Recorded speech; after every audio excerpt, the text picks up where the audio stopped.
Mes belles dames, mes charmants messieurs, bienvenue sous le chapiteau de la Arkham JCE TV. Je suis Omen le Présage et ce soir, je vais vous interpréter un numéro de recherche ésotérique. Ce soir, je ne ferai rien sortir de mes manches. Ce soir, il n'y aura rien derrière vos oreilles. Et pourtant, un Dexter apparaît. Ce Dexter, je ne vais pas le faire rentrer dans mon chapeau pour en tirer une colombe. Il ne va pas non plus se glisser dans une boîte et être coupé en deux. Ce Dexter, avec lui, nous allons faire un numéro de cartes.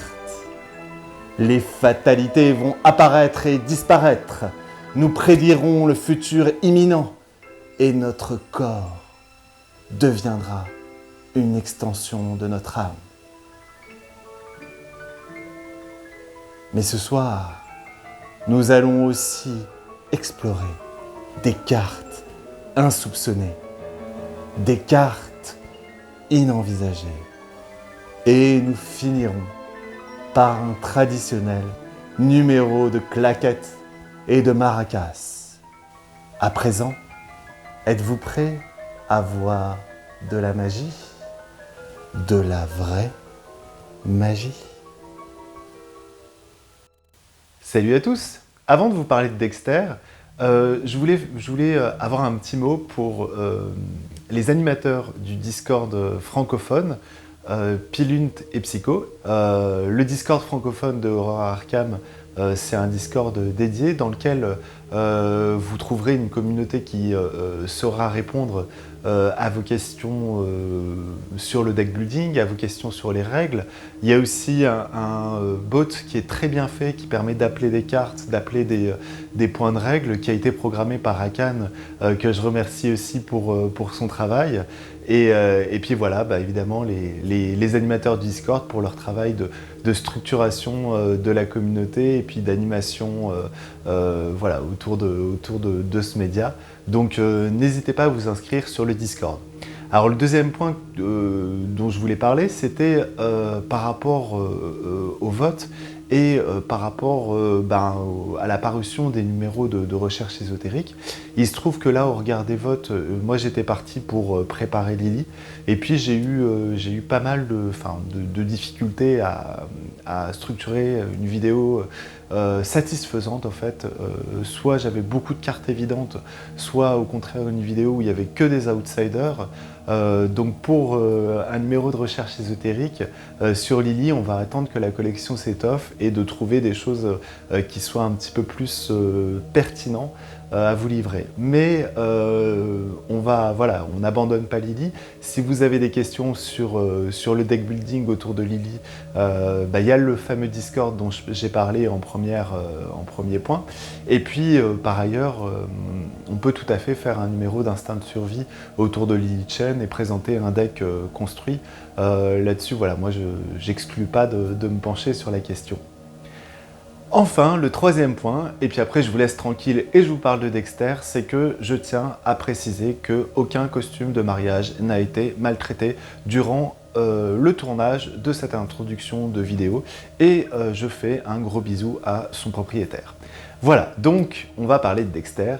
Dexter Drake, qui est le mystique de la conspiration d'Innsmouth, qui est un magicien qui a les traits sorciers et vétéran, et qui a un schéma statistique plutôt déséquilibré, avec une statistique très forte, la volonté, une statistique moyenne, la force, et deux statistiques faibles, l'intelligence et l'agilité. Niveau vie et santé mentale, 6 vies, 8 santé mentale, c'est un peu déséquilibré, mais c'est pas catastrophique. Donc ce schéma statistique, il va destiner Dexter plutôt à la polyvalence. En dehors de Lily, tous les mystiques ont plutôt vocation à être polyvalents, mais malgré tout, avec ce 3 de force, et puis avec son biclassement truand, on va plutôt lui donner une valence gestion des ennemis, même si Dexter, il peut tout à fait avoir un deck enquête très cohérent et très puissant qui peut être construit, il n'y a aucun problème. Alors au niveau de ces règles de construction de deck, Dexter a un deck building, on va dire, qui répond à un biclassement classique avec la classe truand, donc toutes les cartes de niveau 0 à 5 pour la classe mystique, toutes les cartes de niveau 0 à 2 pour la classe truand. Alors c'est un biclassement qui, pour des mystiques, est très avantageux. Pourquoi? Parce que la classe mystique est très forte, mais elle a deux faiblesses, la pioche et la génération de ressources, et Dexter, avec le pool de cartes truand, va pouvoir générer énormément de ressources pour financer l'économie de son deck. Et puis, la classe truand n'est pas non plus faiblarde en pioche. On a l'étui à cigarette porte-bonheur. On peut aussi envisager vol à la tire si on est sur un deck qui est plutôt centré autour de l'esquive pour Dexter. Donc Dexter, grâce à son biclassement, va pouvoir compenser les deux faiblesses de la classe mystique. Alors, au niveau de sa capacité signature, Dexter a une capacité rapide qui lui permet, lors de son tour, et contre la défausse d'un soutien qu'il contrôle en jeu, de mettre en jeu un soutien en réduisant de 1 son coût. Alors ce qu'on peut dire d'abord, en premier lieu, sur cette capacité signature, c'est que c'est un gros gain d'action. C'est une capacité signature qui est assez, on va dire, typique des biclassés truands. On a Leo Anderson aussi qui va pouvoir mettre en jeu des soutiens alliés sans action en réduisant leurs coûts. Et puis on a Bob Jenkins qui peut mettre en jeu des soutiens objets en ayant une action supplémentaire et qui, avec sa carte signature, va pouvoir réduire le coût des soutiens objets. Donc voilà, donc on a finalement quelque chose qui est très classique des biclassés truands, mais l'avantage de la capacité de Dexter, c'est que elle n'est pas spécifique, on n'est pas sur un soutien avec un trait, elle est très générique et donc Dexter va pouvoir mettre en jeu tout type de soutien. L'autre avantage, c'est que par rapport à Bob et surtout par rapport à Léo, il y a une grande souplesse dans l'activation, la capacité signature de Dexter. C'est-à-dire qu'il va pouvoir le faire à tout moment lors de son tour. Et ça, on va le voir peut-être plus tard dans la vidéo, mais sa capacité à utiliser son action rapide de mise en place à la fin de son tour, c'est aussi un avantage pour lui. Et puis enfin, ce qu'on peut dire sur sa capacité, c'est que le fait de devoir défausser un soutien en jeu, ça va plutôt spécialiser Dexter dans ce qu'on va appeler les soutiens temporaires, c'est-à-dire les soutiens qui ont vocation à un moment ou à un autre à ne plus être utiles ou à être défaussés, les soutiens à charge, les soutiens à secret, les soutiens à munitions. Voilà. Et d'ailleurs, ce qui est assez marrant, c'est qu'avec cette capacité, Dexter est vraiment la parfaite contrepartie de Séphina Rousseau, donc la truand biclassée mystique, qui elle va beaucoup jouer sur les événements. Dexter, lui, va beaucoup jouer sur les soutiens, et en particulier les soutiens à utilisation temporaire. Le signe des anciens de Dexter nous fait 1+2, c'est assez traditionnel. On a le droit, à la révélation de ce signe des anciens, de renvoyer en main un soutien qui est en jeu, et ensuite, si on a renvoyé en main ce soutien, on peut piocher une carte. Alors c'est un signe des anciens qui est plutôt circonstanciel, on n'a pas toujours un soutien à renvoyer en main. Si on a un flétrissement qui est plein ou voilà, quelque chose qui est avantageux, c'est pas forcément utile de manière polyvalente et universelle, c'est pas le signe des anciens de Skids. Malgré tout, il peut avoir une utilité si on a David Renfield qui est bourré de fatalité, on peut le renvoyer en main et donc laver la table de toutes les fatalités. Voilà pour le signe des anciens. On va examiner maintenant la carte signature de Dexter, qui est Sens du spectacle. Alors, Sens du spectacle, c'est un talent qui coûte 1 et qui n'occupe pas d'emplacement. Et qu'est-ce qui fait Sens du spectacle? Après qu'on ait mis en jeu un soutien, on gagne +2 à notre valeur de compétence à chaque fois qu'on active une capacité de ce soutien. Alors, c'est pas la carte signature du siècle, c'est pas une carte signature qui est absolument indispensable à la mécanique de Dexter, mais ce qu'on peut dire sur Sens du spectacle, c'est que si on veut en bénéficier pleinement, il faut avoir un certain rythme dans l'utilisation de la capacité signature de Dexter, et notamment, pour caricaturer un petit peu, mettre en jeu en début de tour sa clairvoyance, l'utiliser 3 fois et puis la défausser pour mettre en jeu un nouveau soutien au début de la partie. Alors, si on construit son gameplay autour de Sens du spectacle, on va avoir un gameplay qui va être très fluff parce qu'en début de partie vont apparaître des nouveaux soutiens et donc ça va être un petit peu comme si on sortait un nouveau sort du chapeau et que voilà, on allait pouvoir assurer sur ce point. Le dernier point sur Sens du spectacle qu'on peut dire, c'est une petite critique, c'est qu'il a une icône de force, une icône d'agilité et une icône libre. Malgré tout, c'est l'une des cartes signatures qui a les icônes les moins intéressantes, qui ne va pas bonifier la compétence forte de l'investigateur en dehors de l'icône libre. Donc voilà, donc c'est un petit point aussi qui est un peu négatif par rapport à Sens du spectacle. Voilà, c'est une carte qui peut enfin, voilà, être utile mais qui n'est pas indispensable. Alors, sa faiblesse signature, les bribes occultes, c'est un objet qui n'occupe pas d'emplacement. Et les bribes occultes, d'abord, elles ne peuvent pas être mises en jeu par une action jouée. On est obligé de les mettre en jeu en utilisant la capacité de Dexter. Et quand elles sont en main, elles pénalisent la volonté de Dexter de 2. Et quand elles sont en jeu, elles pénalisent la volonté de Dexter de 1. Alors, ce qu'on peut dire sur les bribes occultes, c'est d'abord que ce n'est pas une faiblesse signature qui va faire perdre des actions. Au pire, elle va nous contraindre à défausser un soutien qui peut être assez important. Notre flétrissement qui a 3 charges sur lui, voilà, pour se débarrasser des bribes occultes, on va devoir être un peu contraint de les défausser. Mais ça reste voilà, une faiblesse signature qui est relativement gérable. On a souvent quelque chose à défausser pour utiliser la capacité de Dexter. Et donc, voilà, sur un round, on va défausser un soutien pour mettre en jeu les bribes occultes, qui d'ailleurs n'ont pas de coût. Ça, c'est assez intéressant parce qu'en fait, finalement, elles sont très neutres sur l'économie. Donc, on va être pénalisé de 1 à notre valeur de compétence. Dexter se retrouve à 4 en volonté, c'est pas non plus catastrophique, c'est même plutôt l'étiage des mystiques traditionnels. Puis au tour suivant, on la défaussera pour mettre en jeu un nouveau soutien, tout en bénéficiant de la réduction de 1.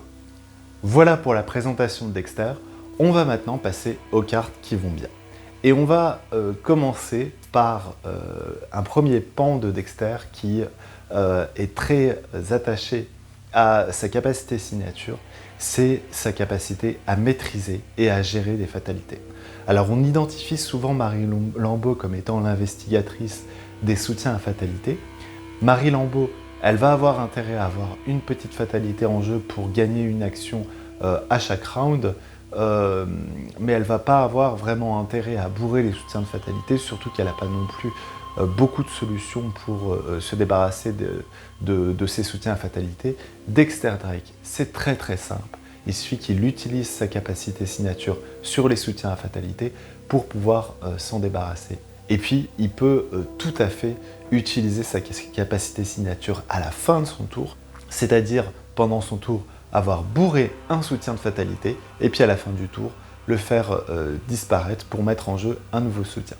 Donc on va commencer par la première carte, qui est une carte qui ne se joue pas beaucoup ailleurs, mais qui chez lui est assez indispensable dans le boostage et dans la gestion de fatalité, c'est Pacte de sang. Alors Pacte de sang, c'est un soutien qui coûte 2, qui a une icône de volonté et une icône de force, qui a le trésor et pacte. Et qu'est-ce qui fait Pacte de sang? Contre une fatalité placée sur lui et pour une action rapide, soit il bonifie de 2 la volonté, soit il bonifie de 2 la force. Donc ce qu'on peut dire d'abord, c'est qu'il bonifie les 2 principales compétences de Dexter. Et le bonus de force, il est un petit peu plus anecdotique que le bonus de volonté, mais il peut toujours être utile si jamais on a une Uedra à gérer et qu'on n'a pas envie de dépenser une charge de flétrissement pour ça. Ce qu'on peut dire aussi sur Pacte de sang, et je vous invite à regarder la vidéo de Black Ink là-dessus. Alors la vidéo de Black Ink qui porte plutôt sur la version permanente, nous on va plutôt s'intéresser à la version soutien 0 XP, parce que Dexter va pouvoir la défausser. Ce qu'on peut dire aussi sur Pacte de Sang, c'est qu'on peut avoir une utilisation assez modulaire selon les scénarios. On va avoir des scénarios où on va avoir beaucoup d'intrigues très courtes. Je pense par exemple à l'Express du comté d'Essex ou aux profondeurs de yacht. Donc dans ce cas, on ne va pas utiliser Pacte de Sang à tous les rounds parce qu'en fait on va bénéficier très régulièrement de ce qu'on appelle une heure des sorcières. Donc l'heure des sorcières, c'est ce temps où on peut mettre beaucoup de fatalité sur un soutien parce que en fait l'intrigue va avancer de toute façon et donc les fatalités qu'on va mettre sur le soutien ne vont pas impacter l'avancée de l'intrigue. Ou alors, on peut l'utiliser de manière un peu plus modérée, de manière un peu plus étalée, sur des scénarios avec des hauts seuils d'intrigue. Je pense par exemple au scénario 1 de la quête onirique de Kadat, Par-delà le mur du sommeil, où la première intrigue a un seuil d'intrigue qui est, je crois, autour de 19. On a aussi le scénario 2 du cercle brisé aux portes de la mort, où la deuxième intrigue a un seuil de 11 ou 12. Voilà, donc on a une possibilité d'utiliser Pacte de Sang de manière très modulaire selon les scénarios, et puis si ça chauffe, de le défausser avec la capacité de Dexter, ou alors si vraiment on est dans une situation assez désespérée, qu'on a besoin de réussir 3 tests de compétences, bourrer Pacte de Sang de fatalité sur tous les tests, et puis à la fin du tour de Dexter, la défausser avec sa capacité signature. Alors, le dernier point sur Pacte de Sang, c'est que c'est pas un talent. La grande difficulté de la plupart de ce genre de cartes, c'est qu'elles ont le trait talent et qu'il n'y a pas de tuteur à talent, en dehors de Molly Maxwell. Donc on ne peut pas chercher un talent dans son deck. Pacte de Sang, c'est un sort, et donc il bénéficie, entre guillemets, on va dire, de tous les avantages que peuvent avoir les sorts, notamment la capacité à être tutoré avec l'initié aux arcanes, à bénéficier d'une réduction, par exemple avec la robe de la nuit éternelle, qui va très bien à Dexter, ou alors encore de pouvoir être renvoyé en main depuis la pile de défausse avec la carte de compétence Prescience. Donc en dehors de Pacte de Sang, on a évidemment d'autres cartes qui acceptent des fatalités et qui vont très bien chez Dexter. On a le couple mythique, l'initié aux arcanes et David Renfield. On peut aussi penser au livre des abysses, qui est un livre de gestion d'ennemis, qui lui va, on va dire, accepter des fatalités de manière un peu modérée et qui pourrait être une bonne solution de gestion d'ennemis pour Dexter. Voilà pour les soutiens à fatalité. On va passer à la deuxième capacité de Dexter, celle de piper les dés, de truquer le jeu. Et cette capacité, elle s'exerce avec une carte qui est un soutien mystique qui occupe un emplacement main, qui est le miroir de divination. Donc le miroir de divination, c'est un soutien qui coûte 3, qui occupe un emplacement de main, qui a les traits objet et charme et une icône d'intelligence. Et qu'est-ce qui fait le miroir de divination? Quand on initie un test de compétence, on peut directement révéler un pion KO avant d'attribuer des cartes. Donc en fait, on fait passer la 3e étape du test de compétence avant la 2e étape. Voilà, et donc ensuite attribuer des cartes. Donc c'est une carte qu'on voit beaucoup dans des decks Jacqueline Fine, c'est normal, elle est dans le pack investigateur. Pour autant, moi je trouve que l'intégration dans un deck Jacqueline Fine n'est pas forcément judicieuse parce que c'est un peu, on va dire, overkill au regard de la capacité signature de Jacqueline. Jacqueline va pouvoir manipuler le Chaos Bag et donc du coup utiliser le miroir de divination, c'est un petit peu superflu.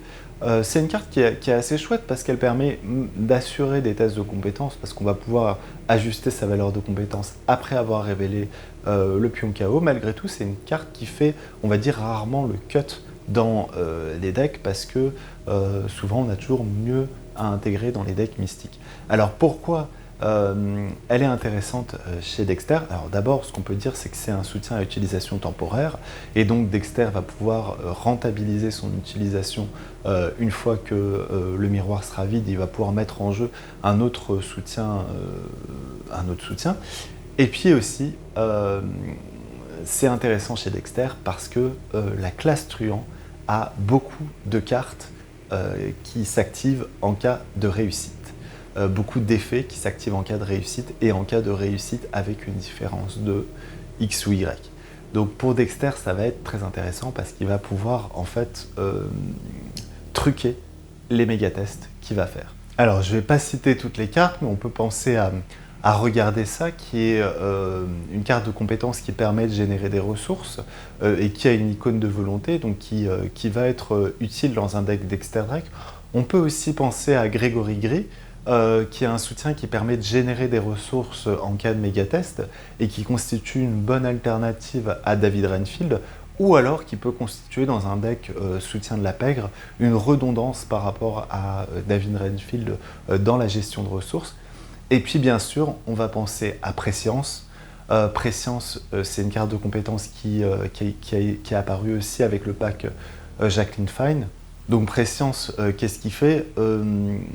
Quand on l'attribue, on doit nommer pair, impair ou symbole, et si un pion KO correspondant est révélé lors du test, on peut renvoyer un sort depuis la pile de défausse vers notre main. Donc c'est une solution de recyclage de sorts qui va être très utile pour Dexter qui lui défausse les sorts, et puis bien évidemment, vu qu'on a révélé le pion KO avant d'attribuer la carte, on sait quoi nommer pour recycler les sorts. Donc voilà pour l'aspect piper les dés, truquer le méga-test du gameplay de Dexter. On va maintenant passer à un aspect qui est assez indispensable pour tout showman, c'est celui d'assurer le rappel, une fois qu'on a fini notre spectacle, de pouvoir en refournir à nouveau. Et ce rappel, il va être assuré par un événement qui est apparu avec le cycle de Carcosa, qui est Flux Quantique. Alors Flux Quantique, c'est un événement qui coûte 1, qui a le trait perspicacité et qui a une icône libre. Et qu'est-ce qu'il fait, Flux Quantique? Il nous permet de remélanger notre pile de défausse avec notre deck et puis de piocher une carte. Alors pourquoi c'est avantageux pour Dexter? Parce que Dexter, avec sa capacité signature, va avoir une pile de défausse très fournie en cartes sorts, en cartes intéressantes. Et puis ça va lui permettre d'assurer une récursivité dans la mise en jeu de soutien défaussé. C'est-à-dire qu'on ne va plus être limité aux 2 exemplaires du flétrissement qu'on a en jeu. Si jamais on utilise Flux Quantique, on va pouvoir assurer sa récursivité. C'est une forme de recyclage. Alors, il faut construire autour, il faut avoir des solutions de pioche, un étui à cigarette porte-bonheur, une initiée aux arcanes, mais ça peut être une solution pour assurer cette récursivité. Et en assurant cette récursivité, on limite les besoins de redondance dans le deck. Les besoins de redondance, c'est le fait de mettre plusieurs soutiens différents qui ont la même fonction, donc des flétrissements, des flammes azurées, des flambeaux de Cthulhu, parce qu'on veut avoir suffisamment de soutien pour assurer son scénario. Avec Flux Quantique, on pourra, en créant cette récursivité, éviter d'en avoir beaucoup et donc éviter déjà de prendre des slots de deck, mais aussi de supporter le coût d'amélioration en XP de chacun de ces soutiens. Donc voilà pour Flux Quantique. On va maintenant passer à un autre aspect qui est très typique de la classe truand, mais qui est aussi propre au numéro d'illusionniste. C'est celui de faire plusieurs choses en même temps, avec une carte qui est apparue avec le renouveau du cercle brisé, qui est le symbole magique 3XP. Alors le symbole magique 3XP, c'est un soutien qui occupe un emplacement main, qui coûte 3, qui a une icône de volonté et une icône d'intelligence, et qui a les traits rituel et talent. Et qu'est-ce qu'il fait ce symbole magique? Déjà, il fournit un emplacement d'arcane supplémentaire, ce qui est très utile pour un investigateur qui va beaucoup jouer des soutiens qui vont occuper des emplacements d'arcane, mais aussi une fois qu'on a utilisé, activé un sort ou un rituel, on peut incliner le symbole magique et on peut activer un autre sort ou un autre rituel en ignorant le coût en action de ce sort. Donc ça va constituer pour Dexter une solution de gain d'action qui peut aussi être assurée par Hâte. Hâte, c'est un rituel qui a un peu le même design. Malgré tout, le désavantage d'Hâte, c'est qu'il occupe un emplacement d'arcane, alors que le symbole magique, lui, en crée un, donc offre à Dexter plus de possibilités de mise en jeu de soutien et donc est plus avantageux. Un dernier point sur le symbole magique, c'est qu'il est rapide et donc pour être mis en jeu, il ne nécessite pas d'utiliser la capacité de Dexter. Voilà, donc il est un petit peu cher à jouer, mais encore une fois, Dexter va avoir, avec le pool de cartes truands, et puis on en a parlé un peu précédemment, accès à des solutions de ressources. Avec David Renfield aussi, comme il va pouvoir gérer David Renfield, il va pouvoir gérer son économie au mieux. Donc voilà, le symbole magique, c'est une carte qui s'intègre bien chez Dexter et qui représente un bon gain d'action. Je pense sur des decks enquête, esquive, ça peut être extrêmement avantageux, notamment avec le nouveau sort biclassé Mystique Truand, embrouillé. Embrouillé en fait va nous permettre d'esquiver et puis de gagner une action contre une dépense de charge, et donc en utilisant le symbole magique on va regagner une action. Par exemple on pourra esquiver puis enquêter et puis on aura gagné une action avec cette opération. Voilà, donc le symbole magique c'est vraiment l'un des éléments de gain d'action de Dexter qui va assurer un peu sa puissance et sa force de frappe. Alors la carte suivante, on se rapproche très près de l'outsider. C'est une carte qui est une carte classeur, qui est apparue avec la boîte de base, qui a traumatisé beaucoup de joueurs qui ont essayé de la jouer avec Schizotool. C'est le cran d'arrêt 0 XP. Alors le cran d'arrêt 0 XP, c'est un soutien qui coûte 1, qui est rapide et qui a une icône d'agilité. Et pourquoi il est intéressant, le cran d'arrêt 0 XP? Pas pour son utilisation, mais parce que c'est un soutien qui est rapide et qui coûte pas cher. Et donc, ça va être pour Dexter un parfait auxiliaire de mise en place. C'est-à-dire qu'en le mettant en jeu en rapide, il ne va pas utiliser d'action.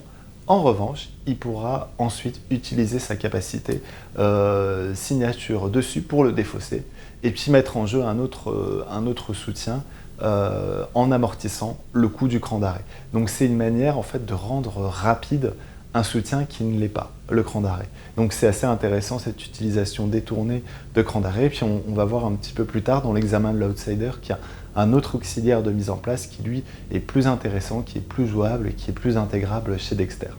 Donc on va passer au fameux outsider qui est une carte de compétence qui est apparue avec le cycle Carcosa. Cet outsider, c'est déferlement de puissance. Donc c'est une carte de compétence qui a le trait entraîné et une icône libre. Et en tant que coût supplémentaire pour attribuer déferlement de puissance, on doit dépenser jusqu'à 3 charges d'un soutien et déferlement de puissance gagne une icône libre et une icône de volonté pour chaque charge ainsi dépensée. Alors, bon, ce qu'on peut dire, c'est qu'en dehors de Akashi, et puis du coup en dehors de Dexter, déferlement de puissance, c'est pas une carte qui est intéressante en mystique parce qu'en général, on va avoir tendance à vouloir préserver les charges de ses soutiens. Dexter, ça va pas être la même parce qu'il va avoir une forte densité de soutien à charge et donc la charge, on va dire, va être moins précieuse dans un deck Dexter Drake. Voilà, et donc il va pouvoir tout à fait, on va dire, un peu sacrifier une charge d'un soutien un peu moins important. Je pense au flambeau de Cthulhu par exemple, pour se booster avec déferlement de puissance. Ce qu'on peut dire aussi sur déferlement de puissance, c'est que c'est un peu un contre aux bribes occultes. Souvent les bribes occultes, ce qui va se passer, c'est que quand on les a en main, on va un peu sacrifier un soutien à charge auquel il reste peu de charge, un flétrissement auquel il reste une seule charge, voilà. Et donc avec déferlement de puissance, on va pouvoir par anticipation vider son soutien à charge, donc le rentabiliser parfaitement, contrer le malus des bribes occultes sur un test de compétence et ensuite défausser déferlement de puissance. Et puis, déferlement de puissance va aussi comboter avec d'autres cartes. J'ai parlé avec le cran d'arrêt d'un auxiliaire de mise en place. On a aussi Dissimulation, qui est un auxiliaire de mise en place qui est un petit peu plus cher, qui du coup voilà, va un peu peser sur l'économie, mais qui est un soutien arcane composant rapide et qui peut déjà prévenir d'attaques d'opportunités, et puis d'autre part constituer un réservoir de charge pour attribuer déferlement de puissance. Et par ailleurs, voilà, dans l'opération, quand on le défaussera, on n'aura pas dépensé d'action pour sa mise en place initiale, et donc on aura gagné encore une action de mise en place. Et enfin, on a avec les confins de la Terre, la fameuse pendule rouge qui, elle, se recharge à chaque tour. Et donc, du coup, on va pouvoir dépenser une des charges de la pendule rouge, une ou plusieurs charges, pour pouvoir contrôler le nombre de charges qu'on a dessus. Alors, c'est temporaire, c'est one shot, c'est pas du contrôle permanent, c'est pas, voilà, c'est pas la synergie que Black Ink a présentée avec Trish. Mais voilà, c'est une utilisation de déferlement de puissance où on ne va pas sacrifier une charge précieuse d'un soutien, c'est une charge qui se recharge et puis qui nous permet aussi partiellement de contrôler l'horloge et puis donc de pouvoir au prochain tour faire exactement ce que l'horloge nous dit, mettre l'aiguille là où on veut et ne pas se faire imposer son rythme par l'horloge rouge. Donc voilà pour l'outsider. On va conclure très brièvement sur Dexter en disant que Dexter, il a un schéma statistique avec une volonté de 5 qui est très avantageux. Des mystiques à 5 de volonté, voilà, il y en a pas beaucoup. Et souvent, ils sont plus avantageux, ils tirent un peu leur épingle de jeu. Mais au-delà de ces statistiques, il a aussi son biclassement qui est un sacré support pour son économie. Et sa capacité signature qui lui permet de gagner un nombre considérable d'actions. Ça fait un peu de lui un mystique en mode Hulk, en mode violet et vert, et donc voilà, donc c'est assez chouette. Ce qu'on peut dire aussi sur Dexter, c'est que son gameplay est extrêmement fluff. La mise en jeu de soutien, c'est vraiment très évocateur du numéro d'illusionniste où on fait sortir un soutien de son chapeau. Quand on joue en troisième homme, c'est très marrant parce qu'on peut avoir voilà, rien pour combattre et puis d'un coup, pouf, on fait apparaître un flétrissement et on détruit un ennemi pour lequel personne ne voyait de solution de gestion. Au contraire, pouf, on fait apparaître une clairvoyance et on vide un lieu complètement durant un round. Et voilà, donc c'est extrêmement chouette, c'est extrêmement plaisant. Au-delà du gameplay, l'expérience de jeu de Dexter est extrêmement plaisante. Voilà pour cette vidéo sur Dexter Drake, j'espère qu'elle vous a plu. Si elle vous a plu, je vous invite à vous abonner à la chaîne, vous pouvez liker, vous pouvez commenter, vous pouvez aussi réagir sur le Discord des JCE TV, et moi je vous dis à très bientôt pour une prochaine vidéo.